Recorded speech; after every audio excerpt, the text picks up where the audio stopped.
Good morning, children. I am Aarti, your English teacher. I am here to explain the second part of the story, 3 questions. In my last session, I have explained the part 1 of the story. I hope you all remember that. So now we are going to see the second part of the story, that is part 2 of the story, 3 questions by Leo Tolstoy. I'll just give a small summary of the part 1. So there was a king who wanted to know answers for 3 questions. So he sent word through his workmen and or servants throughout the kingdom in search of any wise man who could give him the answers to the 3 questions. But everyone turned out with different answers. The king was not satisfied. So he decided to meet a hermit. Hermit means a wise man who led a simple life in a lonely wood. So he decided to meet the hermit to find the solutions for his 3 questions. So he went into the forest wearing simple clothes to meet that hermit. So when he met him and was asking the answers for the questions, a man came running there. So from here the part 2 of the story continues. So let us move to the story. The king turned round and saw a bearded man running towards them. His hands were pressed against his stomach, from which blood was flowing. When he reached the king, he fainted and fell to the ground. So the man came running towards the hermit and the king. So he had beard. Beard means he was a bearded man. He had a beard. So he was holding his stomach tightly from where blood was flowing. He was severely hurt. He was wounded. Someone has wounded him and he was bleeding. His stomach was wounded. So he came running there, and as he reached the king, he fainted. Fainted means lost conscious. He just fainted and fell to the ground. The king and the hermit removed the man's clothing and found a large wound in his stomach. The king washed and covered it with his handkerchief, but the blood would not stop flowing. The king redressed the wound until at last the bleeding stopped. So at once when the person fainted to the ground, the king and the hermit started to do a first aid for that man. They undressed him, they took off his clothes and started washing the wound, and the king covered the wound with his handkerchief, but the blood did not stop. It was still flowing again. So the first aid, they followed the first aid the second time. Again they washed the wound and they covered it with the cloth till the blood stopped. The man felt better and asked for something to drink. So after he was redressed and after the blood stopped, the man felt better and he wanted something to drink. The king brought fresh water and gave it to him. By this time, the sun had set and the air was cool. So what happened? As soon as after the giving first aid to that man, the man needed something to drink. So the king brought some fresh water for the man to have it. So as he brought the water and after the man drank the water, it was starting to sunset. The sun was setting and the night was about to come. The air was cool. The king, with the hermit's help, carried the wounded man into the hut and laid him on the bed. The man closed his eyes and lay quiet. The king, tired by his walk and the work he had done, lay down on the floor and slept through the night. When he woke, it was several minutes before he could remember. So what happened? After that, the night was about to come. The king and the hermit carried the wounded person into the hut and made him lie down on the bed.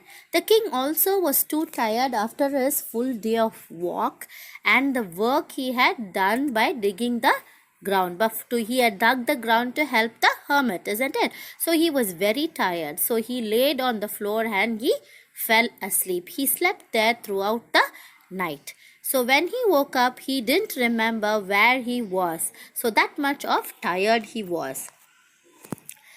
where he was or who the strange bearded man lying on the bed was. So he was so tired, he fell asleep, he had a sound sleep. So when he woke up, he was not able to remember the bearded man or where he was.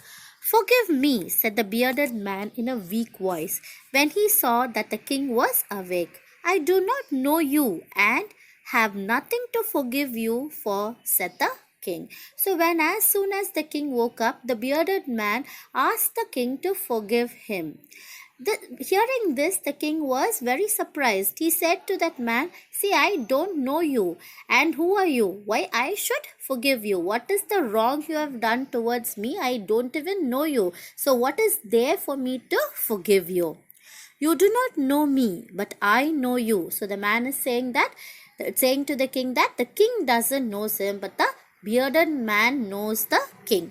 I am that enemy of yours who swore revenge on you, because you put my brother to death and seized my property.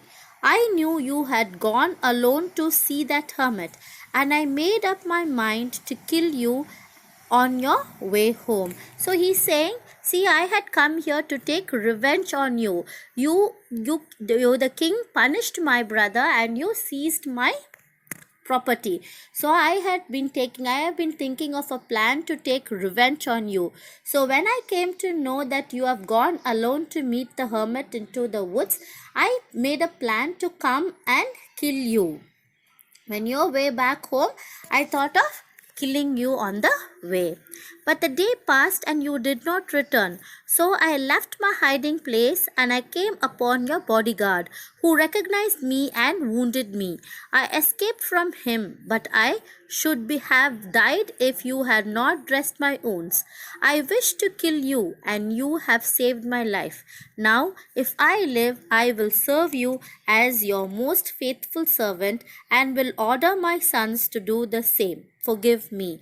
So the man says that he had come to take revenge, and when he was waiting for the king to come, he was hiding in a place and he was waiting for the king to come. As the day passed and when the evening started to come and the sun began to set, this man, he thought he was waiting for a long time, so he came out of the hiding place. When he came out of the hiding place, he was found by the bodyguard of the king. The bodyguard recognized this man, this enemy, and what he did, he fought with him and he wounded him. So he escaped from that bodyguard and he came to this hermit's hut, so where he was given first aid by the king. So he says, the bearded man says to the king, see, I have come to kill you, but you have saved my life. So throughout my rest of my life, I will serve you and ask my sons also to do the same. Ask my sons also to serve you. So please forgive me, he asks. Then the king was very happy to have made peace with his enemy so easily and have won him over as a friend. He not only forgave him, but said he would send his servants and his own doctor to look after him, and he promised to give back the man his property. So the king was very happy.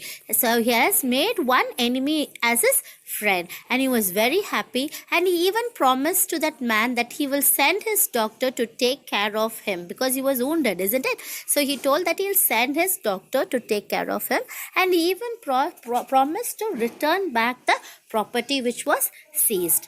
Leaving the wounded man, the king went out of the hut and looked around for the hermit. Before going away, he wished once more to get answers to his questions. The hermit was on his knees sowing seeds in the beds that was being dug the day before. The king went up to the hermit and said, for the last time, I beg you to answer my questions, wise man. So what happened? After this, after the discussion with that bearded man and the king, the wounded man left the hut. He started to go back to his home. So the king also decided to return back home. So before returning back, he wanted to ask the hermit about the answers to his questions. So he goes in search of the hermit. When he went, he saw that the hermit was sowing seeds where the beds was dug the day before. So he bends down to that hermit and he asks, "Please, I beg you to give answers to my questions. Please give me the answers." The king pleads to that hermit. "You have already been answered," said the hermit, still bending down to the ground and looking up at the king as he stood before him. So the hermit answers, "See, you have got answers for all your 3 questions." He says, "You have got the answers for all the 3 questions." "How I have been answered? What do you mean?" So the king did not understand. He said, "You didn't even say any answers to me. I couldn't understand what you are coming to tell to me." Do you not see?" replied the hermit. "If you had pitied my weakness yesterday and had not dug these beds for me, you would have gone away. Then that man would have attacked you, and you would have wished you had stayed with me." So what happened? He says, "See, when you saw me working and you decided to help me because I was old and weak and tired. When you saw me tired out of working, you helped me to dig the beds. If you would have not helped me digging the beds, you would have gone back and that enemy would have killed you." So he says, if you had not pitied my weakness yesterday and had not dug these beds for me, you would have gone away. Then that man would have attacked you, and you would have wished you and had stayed with me. So he says, oh my God, what he says that comes to say that if you not stayed with me and helped me in digging the beds, you would have returned back home, and on the way you would have met that enemy, and that enemy would have killed you, and you would have wished at the time of your death, you would have wished that you would have stayed with me. So the most important time was when you were digging the beds, and I was the most important man, and to me good was you most important business. So he says, so first question has been answered, that you have was done the right thing at the right time by helping me. Next is what the important person was me, so you had helped me in digging the beds. Afterwards, when the man ran to us, the most important time was when you were caring for him, because if you had not dressed his wounds, he would have died without having made peace with you. So the third question's answer was answered, that he had helped that man who was badly wounded. If he would have not helped that man would have died, and he would have not made peace with his enemy, and his sons would have come back to take the revenge. So that was the answer for the third question. So he was the most important man, and what you did for him was your most important business. So all the 3 questions were answered by the deed which the king had done the whole day. Remember then, there is only one time that is important, and that is time is now. It is the most important time because it is the only time we have any power to attack. So he says, what the hermit says, that you have to remember that the most important time is the present time, that is now. So whatever you should do it at that time, because only that time is in your hand and you can do the action only in that time. The most necessary person is the person you are with at a particular moment. So the most important person is the answer for the second question. The most important person is the person who is with you at the particular time, with you at the present time. So that person is the most important person, for no one knows what will happen in the future and whether we will meet anyone else. So the particular person who is with you is the most important person, and no one can predict the future. No one knows about the future. So, and you don't know whom you're going to meet in the future. So the particular person who is with you at that right moment is the important person. the most important business is to do the person good, because we were sent in this world for that purpose alone. So you have to do good to that particular person who is with you at the present time. So that is the main purpose for what God has sent us to this world. So saying these answers to those three questions, the hermit smiles at the king and the story comes to an. Children, I hope you have understood the story and you come to know about the conclusion, what were the answers for the three questions and what is important for us to do. The most important time is the present time, and the most important person is the person who is with us at the particular moment, and the most important deed which we have to do is the good to that person who is with us at the particular time. I hope you have enjoyed the story and understood this session. So we come to the end of this session. So in my next session, I will come up with a different video with a different lesson. Thank you, children.